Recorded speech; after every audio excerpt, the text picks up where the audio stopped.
तो यार सबसे पहले गुड मॉर्निंग। कैसे हैं? बढ़िया। थोड़ा हंसने का मन कर रहा था इसलिए हंस दिया है। कुछ नहीं, कुछ ऐसी बातें थी जिसमें हंसी आ रही है।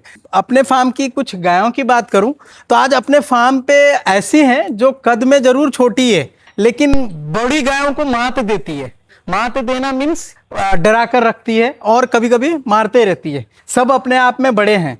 आज का टॉपिक है हमारा अपने फार्म का पूरा फुल अपडेट, कौन सी गाय किस हालत में है। अगर हम अपनी पूरी गायों की बात करें तो सब स्वस्थ है।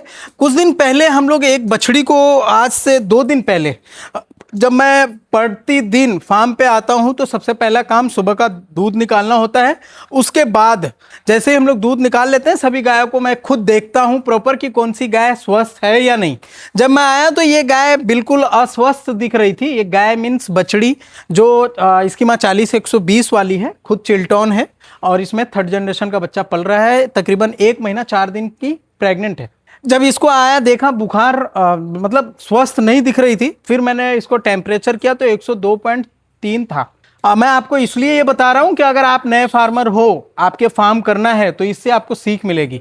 जब मैं टेम्परेचर देखा 102.3 तो उसको मैं कुछ नहीं किया। थोड़ा पेट में ऐसा लग रहा था कि पेट भारी भारी सा है, मतलब उसको गैस का समस्या मेरा अंदाजा लग रहा था। मैंने उसको कुछ नहीं किया, बस स्प्रिंकलर के सामने, फैन के सामने उसको बांध दिया हल्का रस्सी से ताकि वो थोड़ा भीग जाए और पंखे के सामने आने से थोड़ा रिलैक्स मूड करे। उसको ना हेमोपैथ में नक्स भूमिका आता है जिससे पेट में गैस बनता है, तो उसमें आप यूज़ कर सकते हैं। बहुत सारा काम है उसका, लेकिन गैस में हम लोग यूज़ करते हैं। उसको हम लोग लगभग 10-15 बूंद दिए नक्स भूमिका साथ, और ये सोच कर के इसके गैस का दिक्कत होगा तो सही हो जाएगा। आने के दूध का काम होने के बाद, यानी दूध दुकान पे पहुंचाकर, यानी दूध का काम खत्म कर कर आने के बाद टेम्परेचर किया तो 103 था। समझना इस बात को, बहुत काम आएगा। फिर भी मैं ध्यान नहीं दिया, मैंने सोचा शायद गैस से ही है। फिर मैं उसको मीठा सोडा और काला नमक 100 ग्राम के करीब में पिला दिया ताकि गैस से होगा, गैस की वजह से पेट में हल्का दर्द होगा, उसके वजह से भी बुखार आ सकता है। ये मन में सोचकर उसको ये पिलाकर मैं खुद चला गया मेरा खुद का भोजन करने। जब मैं 3 बजे के करीब अपने फार्म पे आता हूँ, 2:30 से 3 बजे के करीब, तो फिर वो गाय का बुखार अगर मैं चेक करूँ तो 104.5 था। आप समझ लो। तो मुझे ये समझ में आ गया कि इसको कुछ ना कुछ या तो प्रोटोजोआ है या तो फीवर किसी तरह से आ रहा है। फटाफट उसको पैरासीटामोल और एंटीबायोटिक हमने यूज़ किया, छोड़ दिया। शाम में बढ़िया खाना खाई। फिर से सुबह में उसको पे ध्यान रखना था। सुबह में देखा तो खाना नहीं खा रही थी और 102.3 था। तो मुझे ऐसा समझ में आ गया था कि इसको कुछ ना कुछ प्रोटोजोआ इन्फेक्शन है। अगर उसको सिर्फ बुखार होता तो वो खाना जरूर खाती और 102.2 इस गर्मी में ज़्यादा बुखार नहीं माना जाता। फिर मैं उसको अपने उस्ताद से बात की। उसके बाद उसका इंजेक्शन लगाने से पहले ब्लड निकाला। ब्लड निकालने के बाद उसको पैरासीटामोल और ऑक्सी का डोज, ऑक्सी एले का डोज हमने उसको लगाया। ऑक्सी एले कहाँ पे यूज़ करते हैं, मैं किस कंपनी का यूज़ करता हूँ वो भी बताता हूँ। बताना नहीं था लेकिन बताता हूँ, अभी मैं ला कर दिखा रहा हूँ।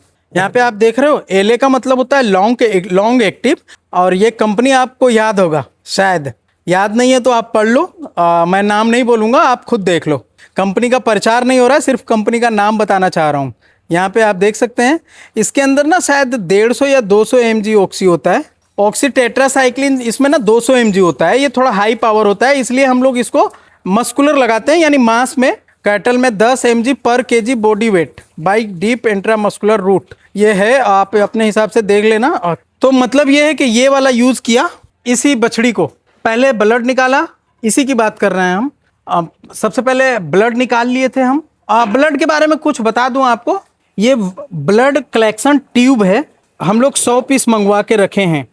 मैं आपको जानकारी के लिए बता रहा हूं कि ये जो ट्यूब है ना, इसमें 2 ml ब्लड ले लेना है और ये वाला बैगनी कलर का होना चाहिए। से प्रोटोजोआ अगर आपको चेक कराना है तो ये बैगनी कलर का ढक्कन होना चाहिए। आपको कहीं पे भी वेटनरी डॉक्टर के पास या फिर किसी भी होमेन डॉक्टर के पास ये वाला ट्यूब मिल जाएगा। आप वहाँ से ले जाएं और अपने गाय को ब्लड निकाल लें। कभी भी कोई भी इलाज करने से पहले आप ये सावधानी जरूर बरतें। फिर हम लोगों ने वही किया, उस बछड़ी को उस ट्यूब में ब्लड निकाल लिया। फिर उसको मैंने जो बताया आपको पैरासीटामोल और ऑक्सी एले का डोज दिया। मुझे ऐसा समझ में आ गया था कि इसको प्लाज्मा का शिकायत होगा। ऑक्सी एले प्रेग्नेंट को लगाया, आप ये समझ लो। उसके बाद आज एकदम बिल्कुल स्वस्थ आपको खुद दिख रही है, सभी के साथ झगड़ा और मस्त खड़ी है, इसका मतलब कि ठीक है। बिल्कुल पूरा माइंड एकदम डिस्टर्ब हो जाता है अगर कोई गाय बीमार होती है। ब्लड की बात करें तो ये वाला ट्यूब में अगर आप ब्लड बिहार में किसी कोने पे हैं, आपकी गाय सही नहीं हो रही है, आपने अंदाजे से इलाज करवाया, आपके गाय को किसी तरह का कोई प्रॉब्लम है, तो ये ट्यूब में किसी से कुछ सहायता की लेने की ज़रूरत नहीं है। आपको ब्लड निकाल ले सकते हैं तो ठीक है, ना तो ये वाले ट्यूब में आप ब्लड निकाल लें, किसी तरह से आप पटना भेज दें। आपको मैं जो वहाँ पे हम लोग चेक करवाते हैं वहाँ का नंबर दे देंगे, या तो वहाँ से आप चेक करवा लें, या तो आप मुझे कॉल कर लें, मैं आपको वहाँ से कांटेक्ट करवा दूंगा, आपका ब्लड टेस्ट करके रिपोर्ट मिल जाएगा, उसके अनुसार आप अपना इलाज कर लें।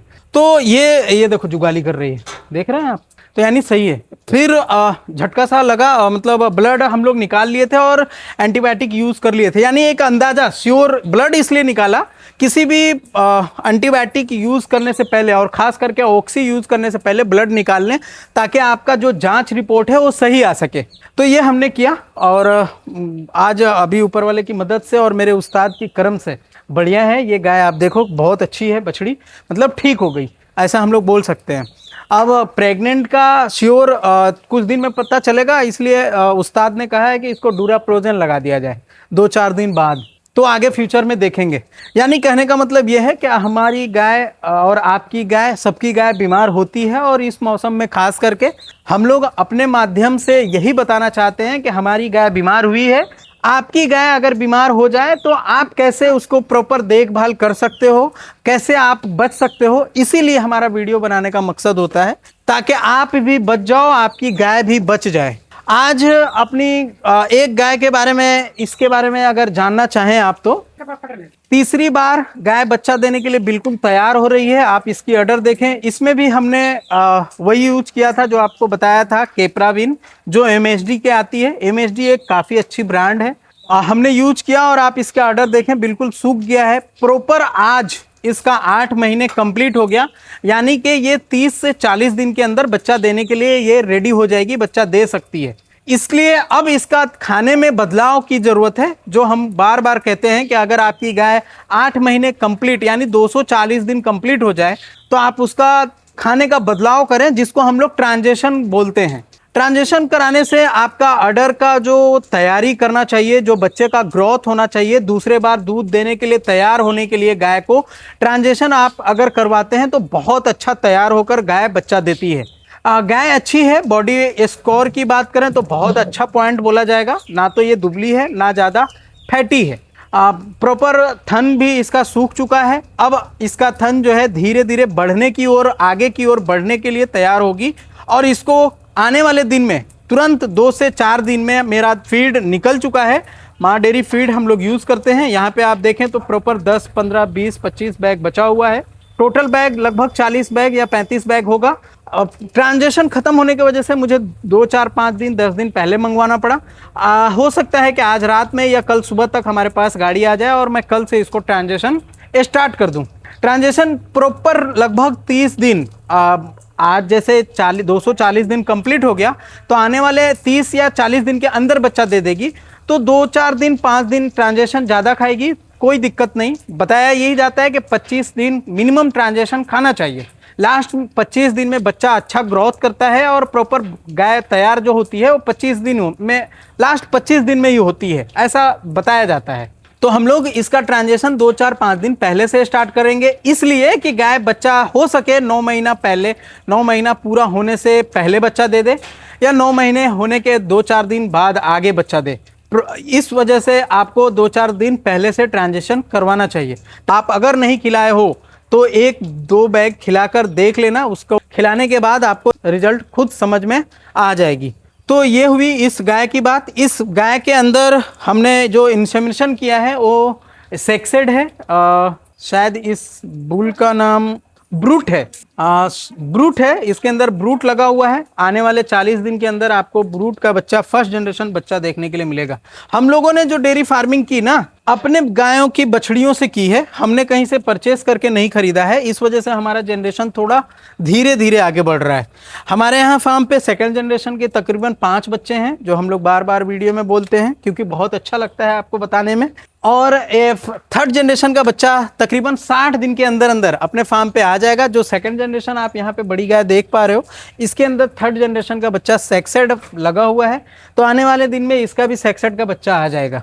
पूरे फार्म का ओवरऑल बात की जाए तो सबसे बुरे दिन दूध के मामले में चल रहा है। पूरे फार्म पे दूध 100 लीटर के तकरीबन या तो बराबर होगा या तो कम होगा, ऊपर तो मुझे नहीं लगता कि होगा, क्योंकि सभी गाय ऐसी है जो प्रेग्नेंट 5-5 महीने की हो गई है। अगर हम इस तरफ की बात करें तो हमारे यहाँ पे आप देखो ट्विन बच्चा जो आया था अपने फार्म पे, उसकी माँ को आप देख सकते हैं, इसमें भी हमने सेक्सेड लगाकर प्रेग्नेंट कर दिया है। ये तकरीबन 5 महीने की कंप्लीट प्रेग्नेंट हो गई है, 5 या 5.5 महीने की प्रेग्नेंट हो गई है। तो इनको भी दूध, इसका भी दूध छोड़ना पड़ेगा। उधर उसकी बात करें तो वो बच्चा दिए हुए कुछ ही दिन पहले हुआ, प्रॉपर 9 महीने के अंदर बच्चा देने की वजह से उसका दूध ज़्यादा नहीं कर पा रही है, तकरीबन 22 लीटर इस गर्मी में अगर कर रही है तो मुझे ज़्यादा दिक्कत नहीं है। उस गाय की बात करें जो ब्लैक वाली है, तकरीबन 26 केजी दूध कर रही है। सुबह में 14 और शाम में 12.5 पौने 13 लीटर होता है। तो इतना दूध अपने फार्म पे तकरीबन उसी सभी को मिक्स करके 100 के आसपास मैं पहुंच रहा हूं। और इस गाय की बात करें तो ये खुद अकेला रहती है डर के मारे, और इसका भी अडर बिल्कुल सूख गया है। तकरीबन 65-70 दिन में इसको बच्चा देना है। उसके जस्ट बगल में 8-5 दिन पहले ये दे देगी, उसके बाद वो उसका भी आ सकता है, उसके बाद इसका आ सकता है। मैंने आप आने वाले दिन में बच्चा ही बच्चा होगा। प्रॉपर बताने का मकसद सिर्फ ये भी था आज के इस वीडियो में। पूरा फार्म बहुत बढ़िया है और ये बछड़ी को हमने किस तरह से प्रॉपर ध्यान दिया और कैसे आपको देना है, ये बात आप आज के इस वीडियो से समझ गए होंगे कि अगर आप भी फार्मिंग कर रहे हैं तो इन बातों को समझना होगा। इस मौसम में एनाप्लाज्मा ज़्यादा होता है, इसलिए आप भी सावधान रहें और अपने फार्म को अच्छे से ध्यान रखें। आज के इस वीडियो में इतना ही। कैसा लगा हमारा वीडियो कमेंट में ज़रूर बताएं। वीडियो बढ़िया लगा तो प्लीज़ लाइक शेयर जरूर कर दें। Thanks for watching.